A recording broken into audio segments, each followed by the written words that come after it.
The small apartment in Prague wasn't much to look at, but it was filled with sound. As the morning light filtered through thin curtains, a girl of 16 sat at an old upright piano, her fingers dancing across the yellowed keys. Lily Chen had never seen the sunshine, the piano, or even her own hands. She had been blind since birth. But what her eyes couldn't show her, her ears revealed in stunning detail. The piano had come to her 5 years ago, rescued from the curb where a neighbor had abandoned it. Lily's father, a janitor at the local school, had spotted it on his way home from work. With the help of 3 friends and a borrowed dolly, he'd somehow managed to haul the massive instrument up 3 flights of stairs to their tiny apartment. "It's not pretty," her father had told her, guiding her hands along the scratched wood and chipped keys, "but the tuner says most of the strings are good. It just needs some love." What he didn't say was that piano lessons were out of the question on his salary, but Lily didn't seem to need them. From the first day, she would sit for hours, picking out melodies she'd heard on the radio, slowly building them note by note until they blossomed into music. This morning, Lily was working on something new, her own creation. Her mother had left for her cleaning job hours ago, and her father was still asleep after his night shift. These quiet mornings belonged to her and the piano alone. She paused, frowning slightly as her fingers found a chord that didn't match the sound in her head. She tried again, shifting one finger slightly to the right. There it was, the bittersweet harmony she'd been searching for. A gentle knock at the door interrupted her concentration. "Come in," she called, knowing it would be Mrs. Novak from downstairs. The door creaked open. "Good morning, sunshine," said the elderly woman who had appointed herself Lily's unofficial grandmother years ago. "I brought you some of my apple strudel.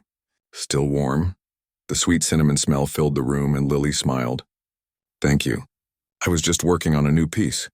"I heard," Mrs. Novak said, placing the plate on the table beside the piano. "Everyone in the building hears when you play. You know what Mr. Horak said yesterday? He said he used to pay good money to hear music half as beautiful at the concert hall." Lily blushed. Mr. Horak was a grumpy old man who complained about everything: the weather, the government, the noise in the building. If he liked her music, it must have some value. "Could you play it from the beginning?"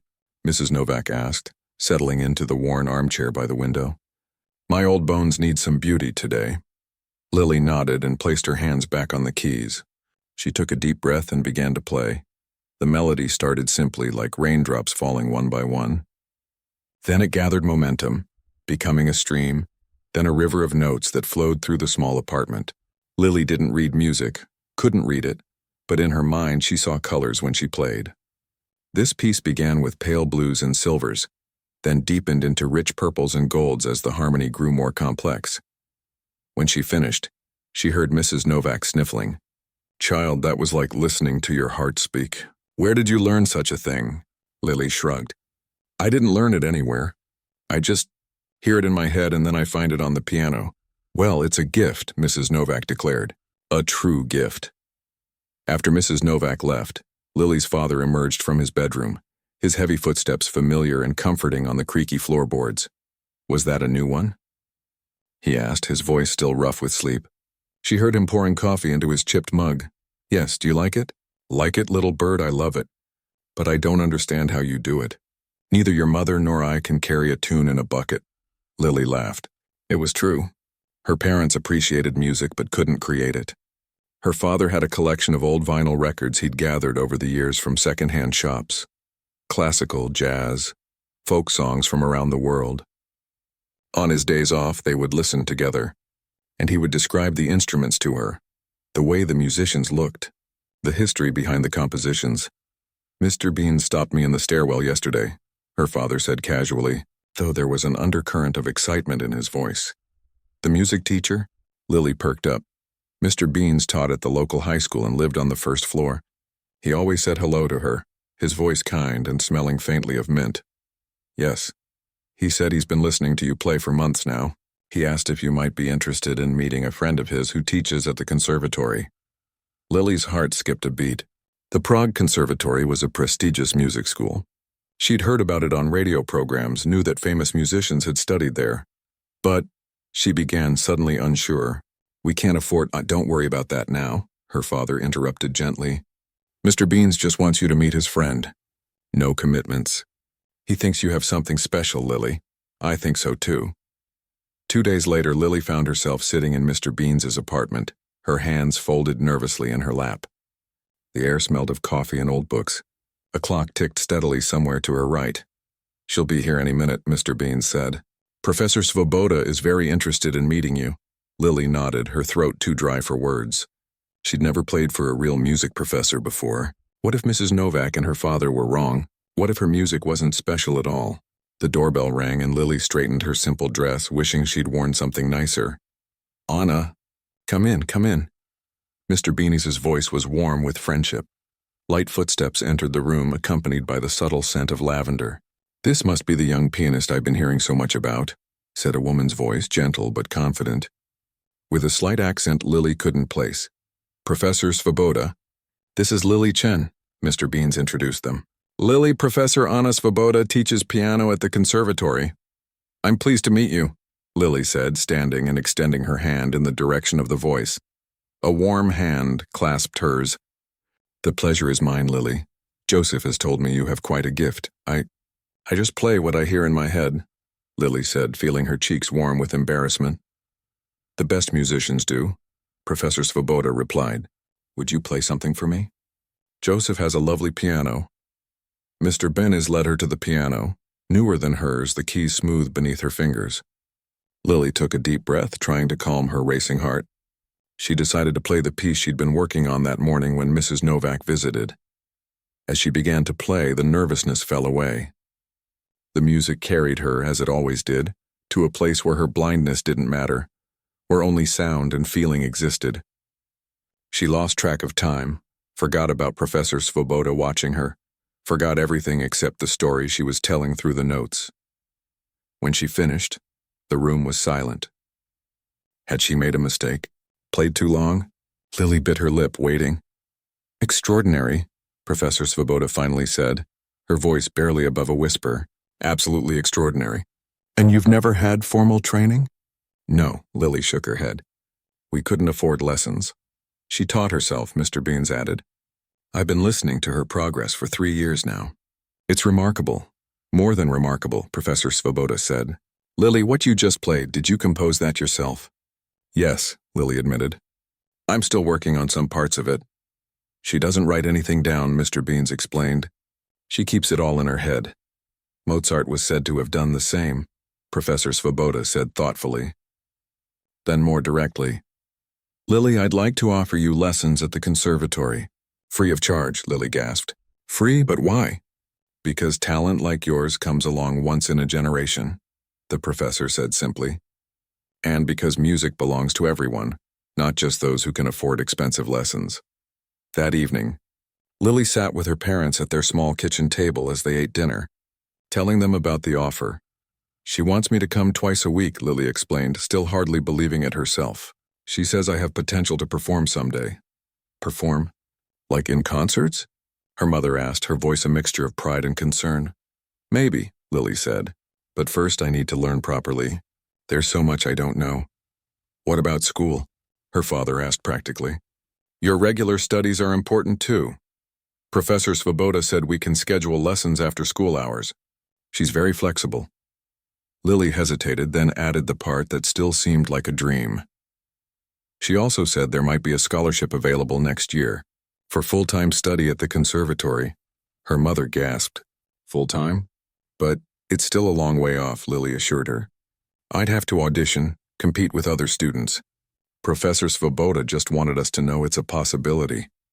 Later that night, after her parents had gone to bed, Lily sat alone at her piano in the dark, though darkness and light made no difference to her.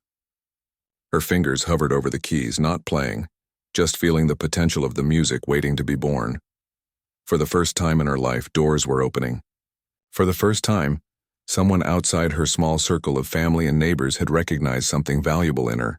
Professor Svoboda hadn't seen her blindness as a limitation, but as part of who she was as a musician.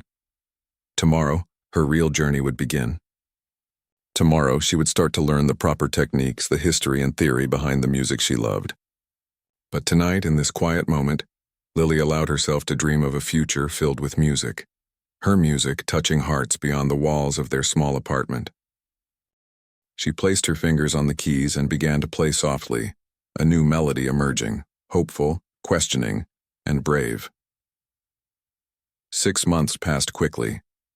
Twice a week, Lily's father would walk her to the conservatory after school, his calloused hand holding her elbow gently as they navigated the busy streets of Prague. The grand building, with its echoing hallways and the faint scent of polished wood, had become a second home to Lily. Professor Svoboda was a demanding teacher, but never unkind. She pushed Lily to refine her natural talent, teaching her proper finger positioning dynamics and the rich history behind the pieces she played. Though Lily couldn't read sheet music, she learned everything by ear with remarkable speed, often mastering complex pieces after hearing them just a few times.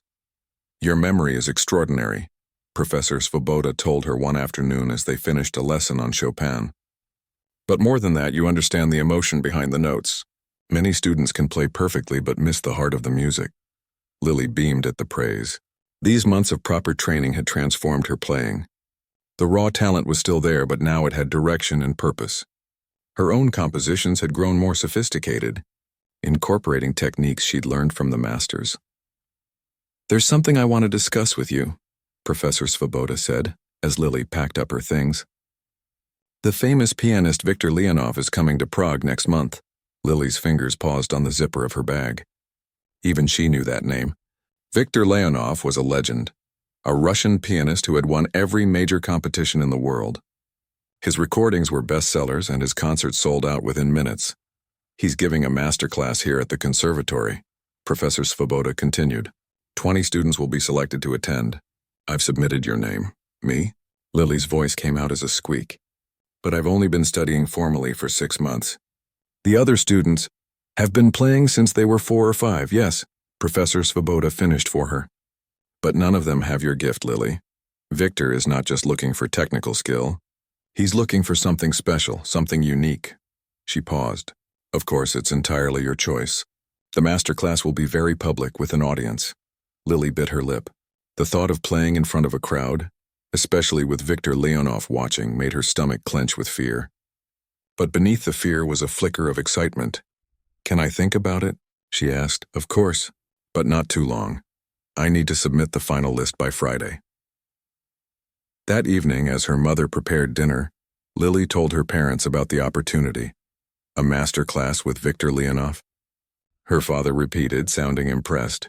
"Even I've heard of him." "It's a big honor," her mother agreed, the sound of chopping vegetables punctuating her words. "But Lily, are you sure you're ready for something so public?" It was the same question Lily had been asking herself all afternoon. Was she ready? What if she made a fool of herself? What if her blindness caused problems? "I don't know," she admitted. "But Professor Svoboda thinks I am." "Then you probably are," her father said simply. "She wouldn't set you up to fail." Later that night, Lily called her best friend Thomas, who lived in the apartment below theirs. "You have to do it," he insisted after she explained the situation. "This is Victor Leonov we're talking about. How many chances like this will you get? But what if I mess up? What if I embarrass myself in front of everyone?" "Then you mess up," Thomas said pragmatically. "But what if you don't? What if you play amazingly and Victor Leonov himself is blown away? Isn't that worth the risk?" When she put the phone down, Lily went to her piano. Her fingers found the keys without hesitation, and she began to play softly, working through her thoughts in music as she always did. The melody that emerged was questioning at first, uncertain, but gradually grew more confident, more determined. By the time the final notes faded, Lily had made her decision. The next 3 weeks were a blur of intense preparation. Professor Svoboda helped her select a piece for the master class, Rachmaninoff's Prelude in G minor, challenging but suited to Lily's emotional playing style. They worked on it until Lily could play it perfectly, until the notes lived in her fingers and the complex emotions of the piece resonated in her heart. The day before the master class, Professor Svoboda had one final piece of advice. "Tomorrow, there will be many people watching and Victor can be demanding," she said carefully. "No matter what happens, remember why you play. Not for the audience, not for Victor. Not even for me. You play because music is your voice." Lily nodded, grateful for the words. That night she barely slept, her mind racing with anticipation and nerves. The morning of the master class dawned cold and clear. Lily's mother helped her dress in her best outfit, a simple blue dress with matching shoes. Her father gave her a small silver pin shaped like a musical note, a gift he'd been saving for a special occasion. For luck, he said, fastening it to her dress. The conservatory was buzzing with excitement when they arrived. Lily could feel it in the air, hear it in the hushed voices and quick footsteps as people prepared for the arrival of the famous pianist. Professor Svoboda met them at the entrance. "Are you ready?" she asked, squeezing Lily's hand. "As ready as I'll ever be," Lily replied, her voice steadier than she felt. The master class was being held in the conservatory's main hall, a grand space with perfect acoustics. Professor Svoboda guided Lily to a row of seats at the front, where the other selected students were already waiting. Lily could hear the hall filling behind them, whispers and footsteps as people took their places. "He's here," someone whispered, and the room fell silent. Footsteps approached from the side of the stage, followed by polite applause. Then a man's voice spoke, deep and slightly accented. "Thank you for the warm welcome. I am honored to be here at the Prague Conservatory, an institution with a rich musical tradition." Viktor Leonov spoke for several minutes about his approach to music, his training, his philosophy. His voice was commanding but not unkind. Lily found herself relaxing slightly as she listened. Then it was time for the students to play. One by one, they were called to the grand piano on stage. Viktor would listen, then offer critiques, sometimes gentle, sometimes pointed, but always insightful. "Lily Chen," Professor Svoboda whispered. "You're next." Lily's heart raced as she stood, unfolding her white cane. Professor Svoboda guided her to the steps leading up to the stage, then whispered, "You can do this." Lily made her way carefully across the stage, counting steps as she'd practiced. When she reached the piano, she found the bench and sat, taking a moment to orient herself to the unfamiliar instrument. The hall was completely silent now. She could feel hundreds of eyes on her. Before she could place her hands on the keys, Viktor Leonov's voice broke the silence. "Excuse me," he said, his tone sharp with surprise. "You are blind?" Lily's cheeks flushed hot with embarrassment. "Yes, sir. Since birth." There was a pause, then a sound that made her stomach drop. A soft laugh. "I was not informed of this," Viktor said, his voice carrying clearly through the hall. "Music is not just about playing notes. It is a visual art as well. To truly understand music, one must see the notes, feel them on the page." A murmur rippled through the audience. Lily sat frozen, her hands hovering above the keys, her face burning with shame. "How do you learn pieces?" Viktor asked, his tone more curious now than dismissive. "By ear, sir," Lily managed to say. "I listen and memorize." Another soft laugh. "By ear? Like a child picking out nursery rhymes?" "This is a serious masterclass, not a place for party tricks." The words stung like physical blows. Lily felt tears threatening and blinked them back fiercely. She heard Professor Svoboda's voice from the front row, tight with anger. "Mr. Leonov, I can assure you that Lily is one of our most talented students. Her ability to play by ear is extraordinary, not a trick." "Perhaps," Viktor replied, his tone unconvinced. "But this is not how serious musicians learn. It is a shortcut, a novelty." Lily felt something shift inside her then. The hurt and embarrassment were still there, but behind them rose a different feeling, determination. She hadn't come this far, worked this hard to be dismissed without being heard. "Mr. Leonov," she said, her voice quiet but clear, "may I please play for you before you decide?" "Just 5 minutes." There was a long pause. Lily held her breath, her hand still poised above the keys. "Very well," Viktor finally said, his tone suggesting he was merely humoring her. 5 minutes. Show us what you can do." Lily took a deep breath, centering herself. She thought of Professor Svoboda's words. "Remember why you play." Not for Viktor Leonov or the audience, but because music was her voice. She placed her fingers on the keys and began to play. The Rachmaninoff prelude started with bold, commanding chords, a statement of purpose. Lily poured all her hurt, all her determination into those opening notes. As she moved into the more intricate middle section, she lost herself in the music as she always did, forgetting the audience, forgetting Viktor's cruel words, forgetting everything except the story she was telling through Rachmaninoff's composition. The piece built to its powerful climax, her fingers flying across the keys with precision and passion. When she struck the final chord, she let it ring out, filling the hall with its resonance. Then, silence. Complete, absolute silence. For a terrible moment, Lily thought everyone had left, that she had played to an empty hall. Then she heard it, a single person starting to clap, then another, until the applause thundered around her, punctuated by cheers and even some tearful sniffs. In the midst of it all, she heard footsteps approaching the piano. She turned her head toward the sound. "Miss Chen?" Victor Leonov's voice was different now, softer, almost reverent. "I owe you an apology." "Miss Chen?" Victor Leonov's voice was different now, softer, almost reverent. "I owe you an apology." Lily sat perfectly still at the piano, her hands resting on her lap, hardly able to believe what she was hearing. "What you just played," Victor continued, "was not merely notes on a page brought to life. It was something beyond technique. You found the soul of Rachmaninoff." The applause had faded to a buzzing silence. Lily could feel hundreds of people holding their breath, witnessing something rare. The great Victor Leonov admitting he was wrong. "Thank you," Lily managed to say, her voice barely above a whisper. "No," Victor said firmly. "Thank you for reminding me what music truly is." He paused, then addressed the audience. "This is why we play, why we teach, why we listen. For moments like this." More applause erupted, even louder than before. Lily felt a hand on her shoulder. Professor Svoboda, who had come to the stage. "I told you she was special," the professor said to Victor, pride evident in her voice. "You did. I should have listened." Victor turned back to Lily. "Would you play something else for us? Something of your own, perhaps?" Lily's heart skipped a beat. "My own?" "Yes. I suspect someone who plays Rachmaninoff with such understanding must have her own stories to tell." Lily hesitated only briefly.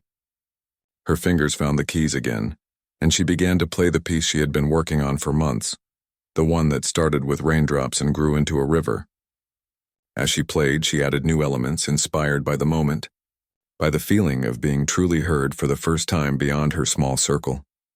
When she finished, the silence was different, not shocked, but awed. Then Victor began to clap and everyone joined in. "Extraordinary," he said. "Truly extraordinary." The rest of the master class continued, with other students playing and receiving Victor's guidance. But something had changed in the atmosphere. The famous pianist was more thoughtful, more encouraging to each student, as if Lily's playing had reminded him of something important he had forgotten. When it was over, people surrounded Lily, students wanting to meet her, parents asking questions, local reporters who had come to cover the famous visitor, but had found a better story. "How long have you been playing? Where do you study? Will you perform in concert?" The questions came too fast from too many directions. Lily felt overwhelmed until Professor Svoboda gently intervened. "Enough questions for today," she said firmly. "Miss Chen needs rest. There will be time for interviews later."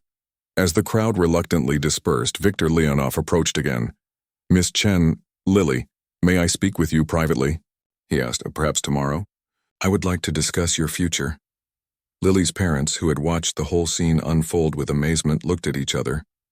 "Of course," her father said. "Perhaps at the conservatory." Victor nodded. 2:00 then. That evening, their small apartment was buzzing with excitement. The phone rang constantly. Relatives, neighbors, friends who had heard about what happened. Mrs. Novak from downstairs brought a cake to celebrate. Thomas came up with his parents, giving Lily a congratulatory hug. "I told you," he whispered. "I knew you'd be amazing." Lily's mother fretted about what Lily should wear to meet Victor the next day. Her father simply sat in his armchair, shaking his head in wonder. "My little bird," he said softly, "flying higher than I ever imagined." Later that night, when everyone had gone and her parents were asleep, Lily sat at her piano, playing softly with the mute pedal down. She was trying to make sense of what had happened, how everything had changed in a single afternoon. One moment she had been devastated, ready to run from the stage in tears. The next, she had found a courage she didn't know she possessed. And then, most incredibly of all, she had changed Victor Leonov's mind.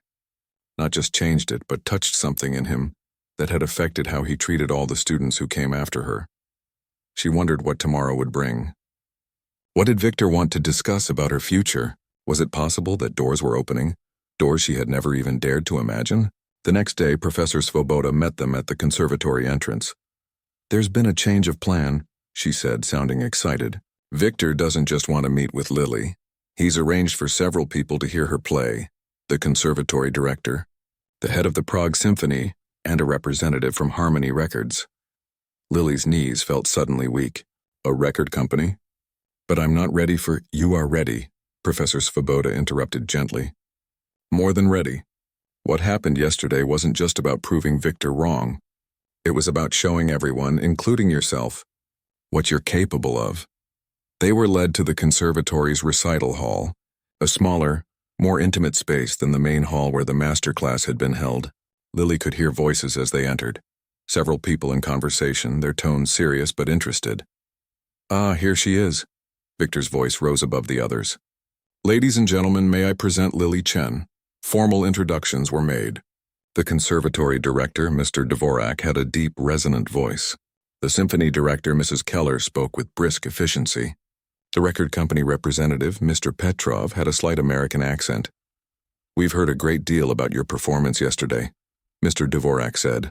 "Victor has been quite insistent that we all meet you immediately." "Insistent is putting it mildly," Mrs. Keller added with a small laugh. "He practically ordered us to clear our schedules." "When Victor Leonov calls with that tone in his voice, smart people listen," Mr. Petrov said. Though I admit I was skeptical. Victor has never been so enthusiastic about a new talent. "Play for them, Lily," Victor said. "Play your own composition, the one you played yesterday." Lily nodded and made her way to the piano, her cane tapping lightly on the polished floor. She took a deep breath, placed her fingers on the keys, and began to play. This time she added even more to the piece, weaving in elements of what had happened the day before. The initial hurt of Victor's dismissal, the rising determination she had felt, the triumph of the audience's response. The music told her story more clearly than words ever could. When she finished, there was a moment of silence, then soft murmurs of appreciation. "Victor was right," Mrs. Keller said. "This is exceptional." "Indeed," agreed Mr. Dvorak. "Miss Chen, the conservatory would like to offer you a full scholarship starting immediately." Lily gasped. "A full scholarship?" Her parents exchanged looks of amazement. "There's more," Mrs. Keller added. "The Prague Symphony has a young artists program. We feature promising musicians in special concerts throughout the year. We would like you to be our featured pianist for the spring concert 3 months from now." Before Lily could even process this, Mr. Petrov spoke up. "Harmony Records is interested in recording your original compositions. We believe there's a market for fresh classical music that speaks to modern audiences. What you just played, it has classical roots but feels entirely contemporary. It's a perfect bridge between worlds." Lily's head was spinning. It was too much, too fast. She felt her father's steady hand on her shoulder, grounding her. "This is very generous," he said cautiously. "But Lily is still young. She's only been studying formally for 6 months, which makes her accomplishments all the more remarkable," Victor said. "But I understand your concerns. Perhaps we should discuss how to proceed in a way that protects Lily while developing her extraordinary talent." The conversation continued, with the adults discussing details, scheduling that would allow Lily to continue her regular schooling, training that would prepare her for the symphony concert, a gradual approach to recording that wouldn't overwhelm her. Through it all, Lily sat quietly, listening to them plan her future. Part of her was terrified. Another part was exhilarated. But mostly she felt a strange sense of peace. The path ahead might be challenging, but it was the path she was meant to follow. As the meeting concluded, Victor took her aside. "There is one more thing," he said quietly. "I'm organizing a special charity concert next month in Vienna. Musicians from around the world will perform to raise money for music education programs for disadvantaged children." He paused. "I would be honored if you would perform." Lily's breath caught. "Vienna with professional musicians?" "Yes, the best in the world." Victor's voice softened. "I know it's a lot to ask. The audience will be large and there will be media attention. But after what I witnessed yesterday, I believe you are ready." Lily thought for a moment. A month ago, even a day ago, she would have said no immediately, too frightened by the prospect. But something had changed. She had faced her biggest fear, public humiliation, and had not only survived but triumphed. "I'll do it," she said, surprising herself with her confidence. Victor squeezed her hand gently. "I had a feeling you would say that." As they left the conservatory, walking into the bright afternoon sunlight, Lily felt like a different person from the girl who had entered the master class the day before. That girl had been talented but uncertain, playing mostly for herself and her small circle of supporters. This new Lily was stepping into a larger world, one where her music would reach beyond the walls of their apartment, beyond Prague, perhaps even beyond borders. It was terrifying and wonderful all at once. "Are you happy?" her father asked quietly as they made their way home. Lily nodded, a smile spreading across her face. "Yes," she said. "I'm ready for whatever comes next." The next month passed in a whirlwind of activity. Lily's days were suddenly packed with preparations for the Vienna charity concert. She practiced for hours under Professor Svoboda's watchful guidance, refining her original composition until every note was perfect. "It's not just about playing the right notes," Professor Svoboda reminded her. "It's about telling your story. And your story, Lily, is powerful." When she wasn't practicing, Lily was meeting with people who would help shape her new life. A kind woman named Irina was hired to help with travel arrangements and media requests. A tailor came to their apartment to fit Lily for a concert dress, midnight blue silk that her mother said made her look like a princess. "I can't believe all this is happening because of one performance," Lily said to her father one evening as they sat at the kitchen table, sorting through the stack of business cards people had given them. "Not just one performance," her father corrected gently. "All those years of playing in our apartment, all those hours working on your own music, they led to that moment. And when the moment came, you were ready." 2 weeks before the Vienna concert, something unexpected happened. Lily was practicing at the conservatory when Professor Svoboda entered with someone else. "Lily, there's someone here who wants to meet you," she said. "This is Pavel Novotny from Channel 4 News. They want to do a feature story about you." "A news story?" Lily's fingers froze on the keys. "It would be a short piece," Pavel explained, his voice friendly but professional. 5 minutes on our evening news talking about your journey and the upcoming Vienna concert. We'd film you playing, interview your parents and Professor Svoboda, that sort of thing." Lily hesitated.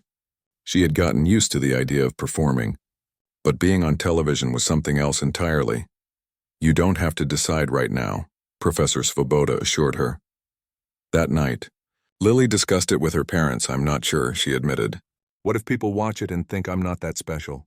What if they expect something more, I don't know, dramatic?" Her mother sat beside her on the bed, stroking her hair. "Lily, your story is special because it's real. You're not a circus act or a novelty. You're a talented musician who happens to be blind. And," her father added from the doorway, "your story might help other kids like you, kids who think they can't follow their dreams because they're different." Lily hadn't thought of it that way before. Could her story really help others? The next day, she agreed to the interview. The news crew arrived at their apartment building on a sunny Tuesday morning. Lily could hear them setting up equipment in the cramped living room, moving furniture to make space for cameras and lights. "Just pretend we're not here," Pavel told her. "Play like you normally would." Easier said than done. Lily felt self-conscious with strangers watching her, commenting on the lighting, asking her to move slightly to catch a better angle. But once she began to play, the familiar magic happened. The music transported her, and she forgot about the cameras. They interviewed her parents next. Her father spoke about finding the old piano, how proud he was of his daughter. Her mother talked about the challenges of raising a blind child, how music had given Lily confidence. "Were you surprised by what happened at the master class?" Pavel asked them. "Surprised that Victor Leonov was so dismissive at first?" "No," her father said honestly. "We've dealt with that kind of reaction Lily's whole life. People see the white cane and make assumptions. But were we surprised by how Lily handled it?" Her mother's voice filled with emotion. "Yes and no. We always knew how strong she was, but watching her stand up to someone like Victor Leonov, that was a mother's proudest moment." The next day, they filmed at the conservatory with Professor Svoboda, who spoke about Lily's extraordinary ear and natural talent. "In 30 years of teaching," she said, "I've never encountered anyone quite like her. She doesn't just play music, she lives it. It's as if the notes are another language to her, one she was born speaking fluently. Finally, Pavel interviewed Lily alone. She sat at the conservatory piano, her hands resting lightly on the closed lid. "Were you scared when Victor Leonov dismissed you before you even played?" he asked. Lily thought carefully before answering. "Yes, I was hurt and embarrassed. For a moment I wanted to run away. What made you stay? What made you ask to play? I thought about all the people who believed in me. My parents, Professor Svoboda, my neighbors who had been listening to me play for years. I couldn't let them down," she paused. "And I knew that if I ran away, I'd always wonder what might have happened if I'd stayed. And now you're preparing to play in Vienna, at a concert with world-famous musicians. How does that feel?" Lily smiled. "Terrifying, but wonderful too." The news segment aired the following week. Lily couldn't see it, of course, but she sat with her family and neighbors crowded into their small living room, listening as Pavel narrated her story. She blushed at the nice things people said about her, laughed at her father's joke about carrying the piano up 3 flights of stairs, and felt a lump in her throat when they played a clip of her music. What she didn't expect was what happened next. The morning after the broadcast, the phone started ringing. People from all over the country had seen the story and wanted to talk to her.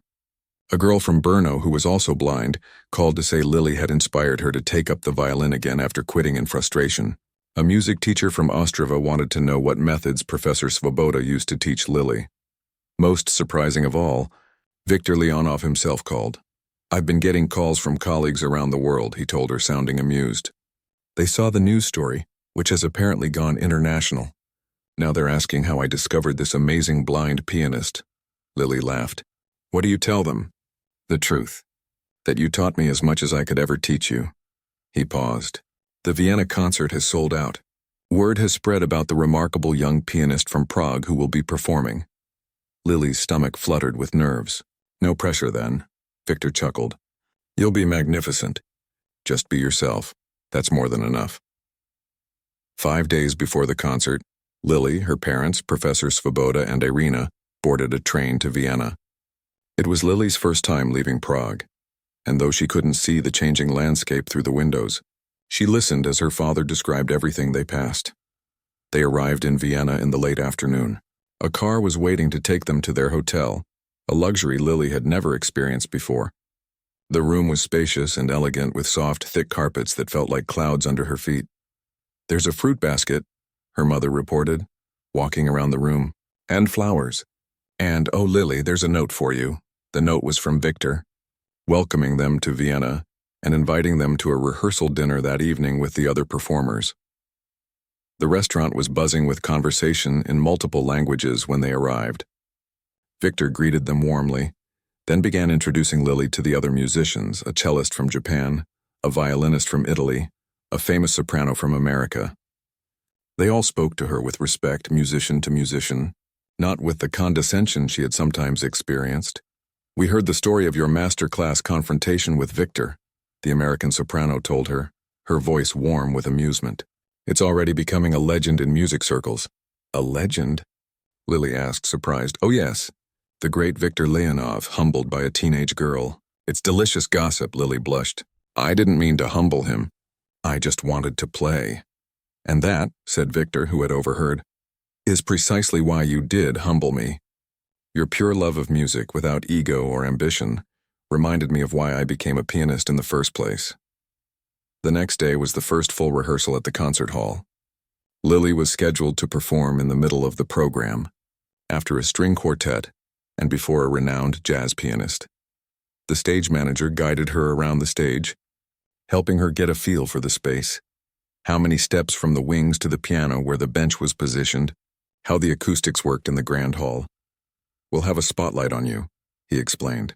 "Not that you'll see it, of course, but I wanted you to know it'll be quite dramatic. Single spotlight, the rest of the stage dark."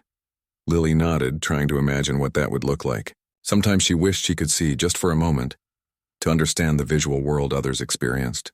But then again, maybe her inability to see the audience would be a blessing. One less thing to make her nervous.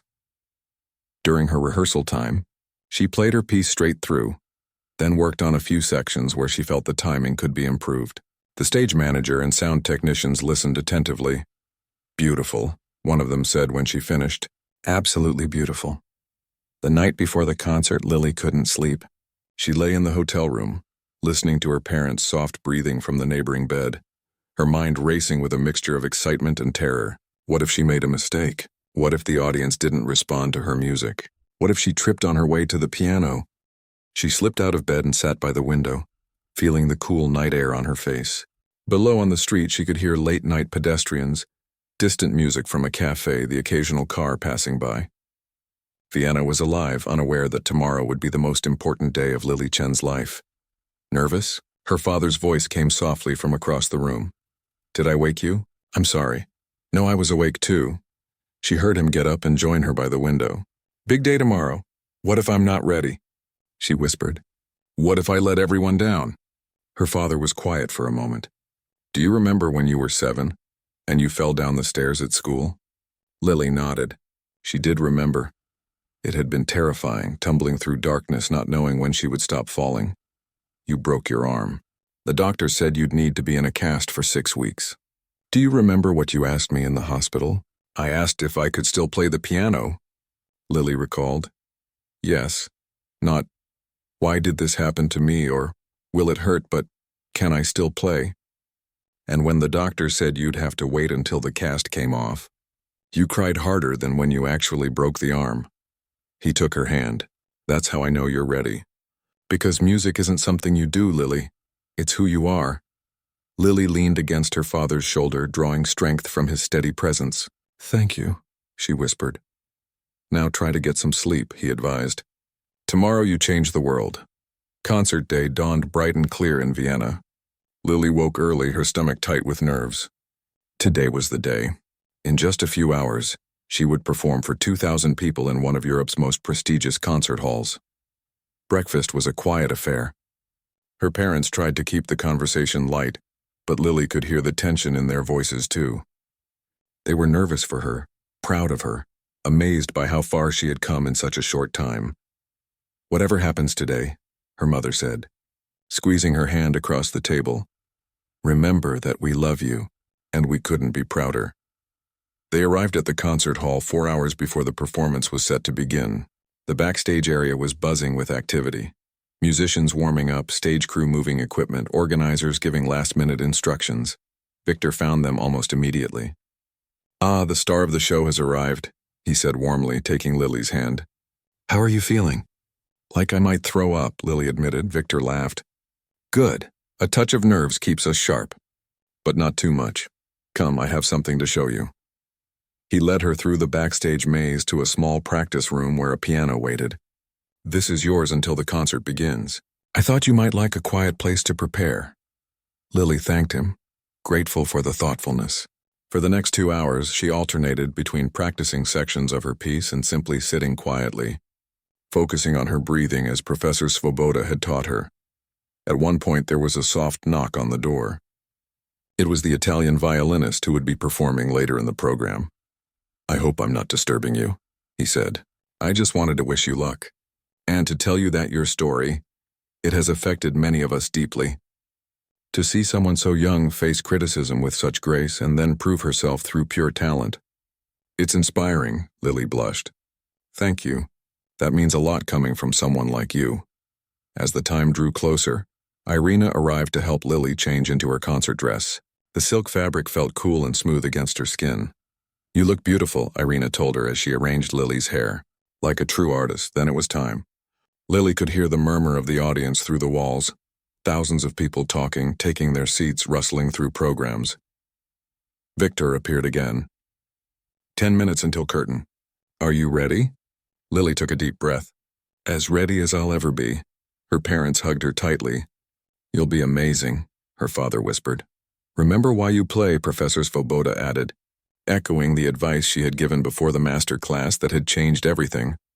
Lily was led to the wings of the stage, where she waited as Victor gave the opening remarks, welcoming the audience and explaining the purpose of the charity concert, to raise money for music education programs for disadvantaged children around the world. "Our first performer tonight," Victor said, his voice carrying through the hall, "is a remarkable young woman I had the privilege of meeting just 1 month ago. Her story has touched many hearts already, and her music will touch many more. Ladies and gentlemen, please welcome from the Czech Republic Lily Chen. Applause filled the hall as the stage manager gently guided Lily to center stage. She walked carefully, counting steps as she'd practiced until she reached the piano. Finding the bench, she sat and took a moment to center herself. The applause faded to silence. Lily could feel the weight of 2,000 pairs of eyes on her. The air felt thick with anticipation. She placed her fingers on the keys and began to play. The piece started as it always had, with the gentle pattern like raindrops. But tonight, Lily added something new, a hint of the anxiety she'd felt on the train to Vienna, the nervous excitement of her first night in a grand hotel, the wonder of meeting musicians she had only heard about on the radio. As the piece built, she poured everything into it, her journey from their small apartment in Prague to this gleaming stage in Vienna, from a girl playing on a salvage piano to an artist performing her own composition in a sold-out concert hall. The music swelled with joy, with pride, with gratitude for everyone who had believed in her. Her parents who had sacrificed so much, Professor Svoboda who had seen her potential, Victor who had been humble enough to change his mind, and all the others who had helped along the way. And as the piece reached its climax, Lily added one final element: hope. Hope for the children who would benefit from tonight's concert, hope for others like her, who might face obstacles but had gifts to share with the world. Hope that music would continue to break down barriers and bring people together. The final notes hung in the air, vibrating with emotion, before fading to silence. For a heartbeat, there was no sound at all. Then the hall erupted. Applause thundered around her, accompanied by cheers and shouts of "Bravo!" People were on their feet. Lily could hear the rustling of movement, the sound of the applause changing as the audience stood. A standing ovation. For her, Lily sat stunned, tears streaming down her face. She had never imagined this moment, never dared to dream of such a response. The applause continued, showing no signs of stopping. Finally, remembering what she'd been told to do, Lily stood and made a small bow toward the audience. This only made them cheer louder. Someone approached from the side of the stage, Victor coming to escort her. But instead of leading her off, he stopped beside her. "They want an encore," he whispered, his voice thick with emotion. "Do you have something else you could play?" Lily hesitated, then nodded. She did have something. A short piece she had composed just days ago in her hotel room, thinking about home. She sat again and played this simpler, more intimate composition. Where her first piece had been about her journey, this one was about gratitude, a musical thank you note to everyone who had brought her to this moment. When she finished, the applause was different, less thunderous but somehow deeper, more personal, as if the audience had understood exactly what she wanted to convey. This time, when Victor led her off the stage, she was greeted in the wings by tearful embraces from her parents and Professor Svoboda. "That was beyond beautiful," her mother whispered. "You've done it, little bird," her father said. "You've truly soared." The rest of the concert passed in a blur. Lily sat in the audience section, listening to the other performers, but her mind kept returning to her own experience on that stage. The incredible feeling of connecting with so many people through her music. At the reception afterward, people lined up to meet her. Music critics praised her originality. Industry professionals handed business cards to Irina. Children asked for autographs, which Lily gave with the help of her mother guiding her hand. "The video of your performance will be online tonight," Victor told her. The concert was live-streamed globally. Lily could hardly process what that meant. People around the world would hear her music. It seemed impossible, but that was exactly what happened. By the next morning, Lily's performance had been viewed over 1 million times online. By the end of the week, that number had grown to 10 million. Comments poured in from every corner of the globe. People moved to tears, inspired by both her music and her story. The next few months were a whirlwind. Lily returned to Prague a celebrity. She was invited to perform at concerts across Europe. Harmony Records fast-tracked the recording of her original compositions. The Prague Symphony featured her in not one but 3 concerts, all of which sold out within hours of tickets becoming available. But amid all the excitement, Lily remained focused on what mattered most: the music itself and the people it could help. 6 months after the Vienna concert, she used some of her earnings to establish the Lily Chen Foundation, which provided instruments and music lessons to children with disabilities. Viktor Leonov became a passionate advocate for the foundation, using his influence to attract donors and raise awareness. Music belongs to everyone, Lily said in an interview about the foundation. Sometimes people need different paths to find it, but everyone deserves the chance. Schools and conservatories around the world began to examine their policies regarding students with disabilities. Videos of Lily's performances became teaching tools, demonstrating that talent could flourish in unexpected places, if only given the opportunity. 1 year after the master class that had changed her life, Lily returned to the Prague Conservatory to give a special performance. The hall was packed with many people standing along the walls because all seats had been filled. In the front row sat 20 children from Lily's foundation, blind, deaf or otherwise disabled, each one discovering music in their own way. They were the first beneficiaries of the program she had established, the first of many who would follow paths she had helped clear. Before she played, Lily spoke briefly to the audience. "A year ago, I was told that to truly understand music, one must see the notes on a page. Today I want to suggest something different. To truly understand music, one must feel it in the heart. Music isn't just about what we can see or even what we can hear. It's about what we can feel, what we can share, and how we can connect across all the barriers that might seem to divide us."